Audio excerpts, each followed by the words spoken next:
राधे राधे महाराज जी। महाराज जी, मेरे इष्ट श्री बांके बिहारी जी हैं, लेकिन जब कोई अत्यंत पीड़ा या कष्ट होता है तो सबसे पहले बाबा हनुमान जी महाराज का स्मरण आता है। क्या मैं ऐसे में कोई अपराध तो नहीं कर रहा? साथ ही धन लाभ के लिए आजकल सोशल साइट्स पर तमाम प्रकार के टोने टोटके होते हैं, तो वो सब कार्य भी। इस बात कोई आप अनन्य भगत थोड़ी हो।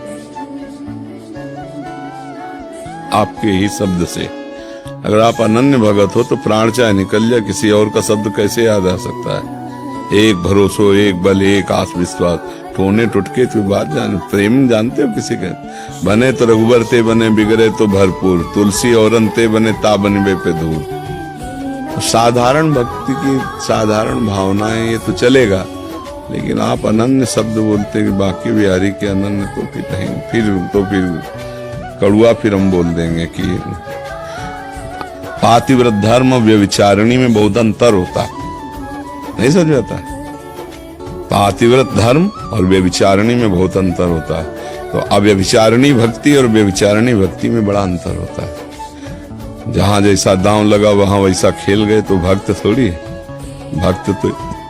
भक्त की स्थिति तो ये कि अगर हमारे इष्ट से बनता है तो ठीक है, नहीं बनता तो चाहे हमारे सर्वस्व का नाश हो जाए, हम किसी और से नहीं। एक बार एक कथा है कि उपमन्यु जी छोटे थे, बालक थे, ब्रह्म ऋषि पुत्र है, तो किन्हीं बालकों के साथ दूसरे ऐसे ऋषि के यहाँ गए जिसके यहाँ जजमान के द्वारा सब सुविधा दी गई थी। तो वहां उस ऋषि पत्नी ने उनको गाय का दूध पिलाया। बड़ा मीठा लगा, कभी पिया नहीं था। घर आए और माँ से कहा मुझे दूध पिलाओ गाय का। तो उनका गाय उसके पास होती जो जजमान को पांडित्य आदि कर्म करते हैं। हम लोग तो ब्रह्म ऋषि किसी के लिए, हम तो जंगल के जो फल फूल हैं उन्हीं से जीवन गुजारा करते हैं। उनका नहीं, हमें दूध चाहिए। बच्चा थे, बहुत रोने लगे, तो उन्होंने जो जंगली चावल होता है उसको पीस करके पानी मिलाकर ये दूध है पियो। जब उन्होंने पिया तो उनका नहीं, मैंने गाय के, तो उनका भी सुन, तो ब्रह्म ऋषि का पुत्र है, मैं कभी किसी का प्रतिग्रह नहीं लेती, न तेरे पिता लेते हैं, तो तुझे गाय का दूध ऐसे नहीं मिलेगा। जा भगवान शंकर की आराधना कर और उनसे कहे तो तुझे क्षीर सागर से दूध का संबंध बना देंगे। तो केवल दूध पी के रहना, लेकिन क्षीर समुद्र का पी के भगवान शंकर से मांग जाकर।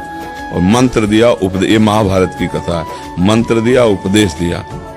वो एक दाहिने पैर के अंगूठे केवल खड़े होकर दोनों हाथ उठा करके निरंतर माता के द्वारा दिया हुआ मंत्र, कुछ ही समय हुआ आशुतोष भगवान शंकर प्रसन्न हुए। पर उनकी परीक्षा के लिए ऐरावत हो गया नंदिकेश्वर, महादेव हो गए देवराज, और अम्बा हो गई सची, और समस्त पार्षदगण शिव पार्षद वो हो गए देवता। और कहा वरम ब्रूहि, वरदान हो, क्या चाहते हो?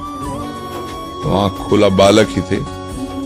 उनका देवराजेंद्र, मैंने तुम्हारे लिए तपस्या नहीं की, प्रणाम मेरा स्वीकार करें, क्योंकि आप त्रिभुवन पति हैं, आप सादर वापस लौट जाएं, मुझे आपसे कुछ नहीं चाहिए। अब चूंकि महादेव ही है तो हिम्मत ऐसी वही बोल सकते। बोले महादेव में क्या ऐसा जो मैं नहीं दे सकता?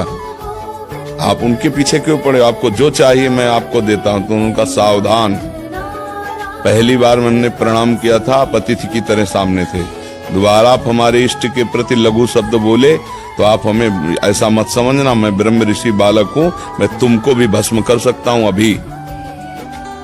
इतना पावर भजन का देख लो। 5 वर्ष के बालक श्रृंगी ऋषि ने साप दे दिया राजा परीक्षित को, 7वें दिन तक्षक डसेगा तो बड़े बड़े ब्रह्म ऋषि नहीं काट पाए। अब वो देवता हो तो डर जाए। भगवान शिव तो फिर शुरू कर दिया भगवान शिव की निंदा कि कपालों मुंडों की माला पहनते हैं और चिता की भस्म लगाते, तुम उनके पीछे क्यों पड़े हो? तो तुरंत हाथ में जल लिया, घोर मंत्र का उच्चारण किया। अघोरेभ्यो घोरभ्या घोर घोर तरेभ्या सरेभ्या सर्व सर्वेभ्यो नमस्ते रुद्रूपया। जो मंत्र पूरा नहीं होने पाया, नंदिकेश्वर प्रकट होकर रोगे, इष्ट मंत्र से इष्ट पर प्रहार कर रहे हो। जब आंख खोल के देखा तो भगवान शिव, अम्बा और समस्त भगवत पार्षद, तो उनका जय जय प्रभु। बोले मैं तुम्हारी ये परीक्षा ले रहा था कि तुम इष्ट निष्ठा में हो कि नहीं। जाओ आज से अजरश्चय अमरश्चय, अजर हो जाओ, अमर हो जाओ, और क्षीर समुद्र से रोज तुम्हारे पास दुग्ध आएगा और उसे तुम पियोगे। पर इष्ट अनन्यता से बात बनती है, तो जिस इष्ट को पकड़े उसके अनन्य हो जाए, फिर और रूप रख करके कोई हमारा काम बनाना चाहे तो हम नहीं। हमारा काम बने तो हमारे इष्ट से बने और बिगड़े तो पूरा बिगड़े, ऐसी भावना बनाए तो जीत जाएगा माया पर जीत। नहीं तो फिर बहुत विचित्र है, जब जरूरत पड़ी तो जिसके आगे जरूरत पड़ी तो वो कोई भक्त नहीं है, वो कोई प्रेमी नहीं है। हाले बनिया का व्यापार जैसे जहाँ दांव लगा वैसे कर लिया। ऐसे आप अनन्य बोले ना, बिहारी जी के अनन्य शब्द से हम बोले। और ऐसे जब मनावे राम जी भजो, जब मनावे श्याम जी भजो, तो भैया लगो तो किसी तरह प्रभु में, तुम्हारा मंगल हो जाएगा। लेकिन प्रेम की जब बात आती तो उसमें नहीं चलेगा। ठीक है। कि